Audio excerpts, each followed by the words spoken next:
Shalom, selamat pagi Bapak Ibu Saudara yang dikasihi Tuhan Yesus Kristus. Selamat kita berjumpa kembali dalam renungan pada pagi hari ini.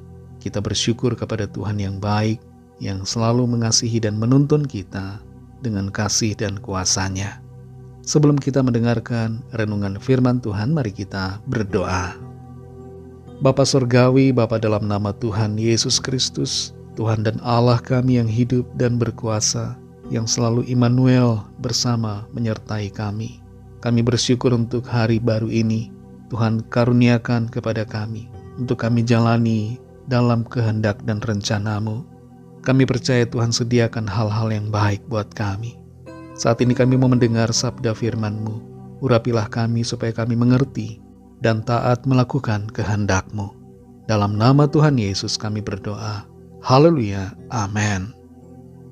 Saudara yang dikasihi Tuhan, ayat firman Tuhan saat ini terdapat dalam Wahyu 4 ayat yang ke-11. Tertulis demikian.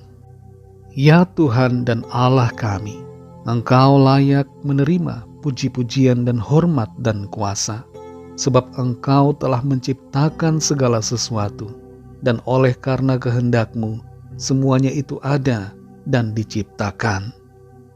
Saudara yang dikasihi Tuhan, belum lama ini ada video viral di mana ChatGPT ditanyai, siapakah Yesus, apakah Tuhan atau Nabi? ChatGPT menjawab Nabi. Dan ketika ditanyai agama apa yang paling benar, ChatGPT tidak menjawab Kristen, tapi menjawab agama yang lain. Apakah hanya karena ChatGPT menjawab demikian, maka keimanan kita langsung luntur kepada Tuhan? Apakah ChatGPT adalah patokan kita dalam beriman? Apakah ChatGPT sudah berpikir secara logis dan benar dan tidak bias dalam menjawab pertanyaan itu? Sebenarnya jawaban ChatGPT terhadap pertanyaan tersebut adalah bias dan tidak konsisten. Dan kita semua perlu menyadari bahwa pengelola dan pengembang ChatGPT memberikan satu pernyataan khusus untuk diketahui oleh para pengguna, yaitu bahwa ChatGPT dapat membuat kesalahan. Karena itu harus mengecek info-info penting lainnya di luar ChatGPT untuk memverifikasi.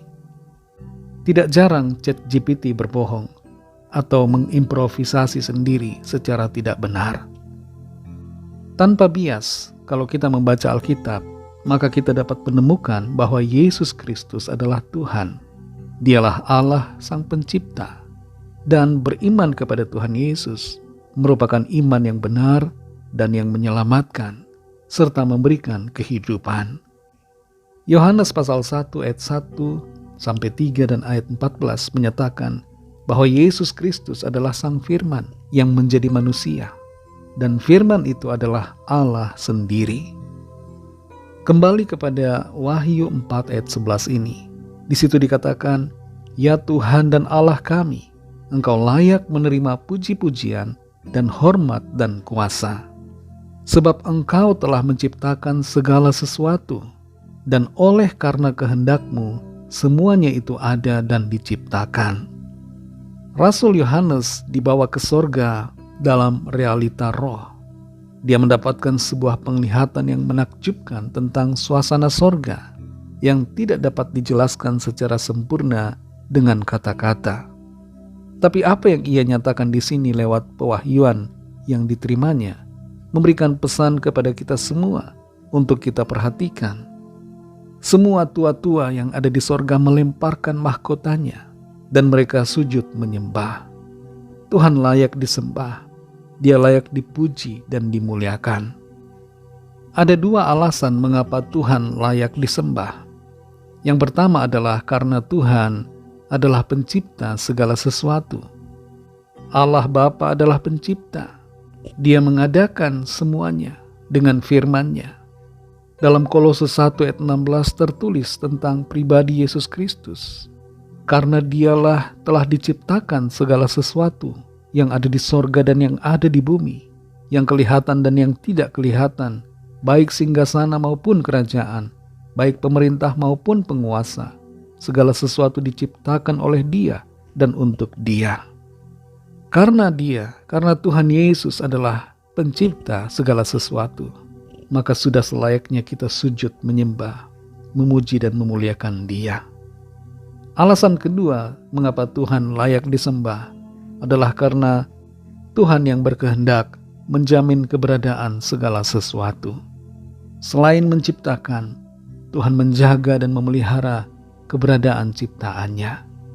Dalam Ibrani 1 ayat 3 di situ dinyatakan bahwa Tuhan Yesus menopang segala sesuatu dengan firman-Nya yang penuh kuasa. Segala sesuatu ada karena kehendak-Nya. Termasuk saudara dan saya. Keberadaan kita adalah karena kehendak Tuhan Yesus. Mari saudara yang dikasih Tuhan, menyadari akan hal ini. Biarlah kita memuji, menyembah Dia. Sama seperti Thomas yang sujud menyembah kepadanya. Ketika ia berjumpa dengan Tuhan Yesus yang bangkit, ia sujud dan berkata, Tuhanku dan Allahku. Biarlah kita semua sujud menyembah Tuhan. Dia adalah Tuhan dan Allah kita. Dialah pencipta dan olehnya kita ada. Mari kita berdoa. Terima kasih Tuhan Yesus, kami mengucap syukur kepadamu karena berkat firman-Mu yang sudah kami dengar. Kami menyadari Engkau Tuhan Allah kami yang layak dipuji dan disembah. Engkau Tuhan Allah yang berkuasa atas segalanya.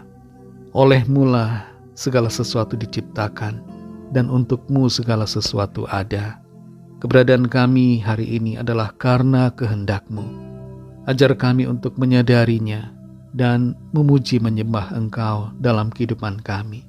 Sebab Engkau sumber dan alasan serta penyebab kami ada. Ajar kami untuk menghargai kasih karunia-Mu atas hidup kami dan mengasihi-Mu dengan segenap hati kami, menyembah-Mu dalam seluruh keberadaan kami. Terima kasih untuk firman-Mu. Berkati kami Tuhan di sepanjang hari ini dalam segala tugas aktivitas kami, agar kami berhasil dan berkemenangan dalam rencana Tuhan. Kami menyerahkan setiap pergumulan kami masing-masing. Biarlah tangan-Mu Tuhan melawat kami dan menyatakan kuasa pertolongan-Mu bagi kami. Kami serahkan semua ke dalam tangan kasih-Mu. Dalam nama Tuhan Yesus Kristus, Tuhan dan Juru Selamat kami sudah berdoa dan mengucap syukur. Haleluya. Mari sama-sama kita berdoa, doa Bapa kami. Bapa kami yang di sorga, dikuduskanlah nama-Mu, datanglah kerajaan-Mu, jadilah kehendak-Mu di bumi seperti di sorga. Berikanlah kami pada hari ini makanan kami yang secukupnya, dan ampunilah kami akan kesalahan kami, seperti kami juga mengampuni orang yang bersalah kepada kami. Dan janganlah membawa kami ke dalam pencobaan, tetapi lepaskanlah kami daripada yang jahat. Karena Engkaulah yang mempunyai kerajaan dan kuasa dan kemuliaan sampai selama-lamanya. Amin. Terimalah berkat Tuhan. Tuhan memberkati engkau dan melindungi engkau. Tuhan menyinari engkau dengan wajah-Nya dan memberikan kasih karunia. Tuhan menghadapkan wajah-Nya kepadamu dan memberikan damai sejahtera.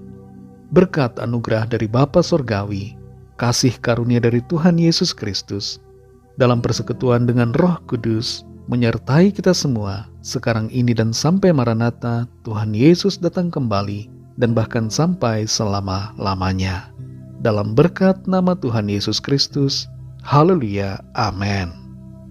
Puji Tuhan, saudara yang dikasih Tuhan, saya percaya firman Tuhan menjadi berkat dan kekuatan buat saudara semua, dan Roh Kudus akan menolong saudara untuk lebih lagi memahami kebenaran firman Tuhan dan hidup dalam kemenangan. Tuhan Yesus memberkati saudara semua. Selamat beraktivitas dan sampai jumpa dalam renungan yang berikutnya. Haleluya.